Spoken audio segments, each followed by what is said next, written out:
সাধারণ মানুষকে সুলভে উন্নত চিকিৎসা পরিষেবা দিতে ত্রিপুরার শান্তিনিকেতন মেডিকেল কলেজ ও হাসপাতালে ওপিডি পরিষেবা চালু রয়েছে। আগামীকাল বৃহস্পতিবার 5 ফেব্রুয়ারি 2026 ত্রিপুরার শান্তিনিকেতন মেডিকেল কলেজ ও হাসপাতালের ওপিডিতে জেনারেল মেডিসিন বিভাগে থাকবেন অধ্যাপক doctor Swapan Sarkar, doctor Robin Pal, doctor Moumona Das, doctor Shakil Ahmed, doctor Anindita Nath এবং ডক্টর অনিশা পাল। অর্থোপেডিক্স বিভাগে থাকবেন অধ্যাপক ডক্টর ভূপেশ শীল, ডক্টর কৃত্তিমান সাহা এবং ডক্টর নবারুণ দেবনাথ। জেনারেল সার্জারিতে থাকবেন ডক্টর মিমানি দে এবং ডক্টর দেবদীপ দেবনাথ। প্রসূতি ও স্ত্রী বিভাগে থাকবেন ডক্টর মোহিত কোমল কুমার জৈন।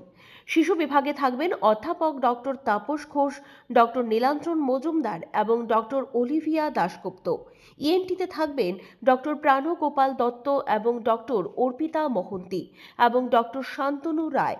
অ্যানেস্থেশিয়া বিভাগে থাকবেন ডক্টর শুভাশিস দাম। চক্ষু বিভাগে থাকবেন ডক্টর প্রণবিন্দু বর্মন। ডেন্টাল বিভাগে থাকবেন দীপরাজ দালাল এবং doctor Jayashree Majumdar. Anti rabies বিভাগে থাকবেন ডক্টর মিশুক দাস। ফিজিওথেরাপিতে থাকবেন অরিন্দম বিশ্বাস এবং স্লিমা সাহা। আপনার স্বাস্থ্য আমাদের দায়িত্ব। বিশেষজ্ঞ চিকিৎসক, অত্যাধুনিক যন্ত্রপাতি ও উন্নত পরিষেবা। মাত্র 10 টাকার বিনিময়ে আপনারা সপ্তাহে সোম থেকে শনিবার প্রতিদিন সকাল 9টা থেকে বিকেল 5টা পর্যন্ত এই ওপিডি থেকে বিশেষজ্ঞ চিকিৎসকদের কাছ থেকে চিকিৎসা পরিষেবা নিতে পারবেন।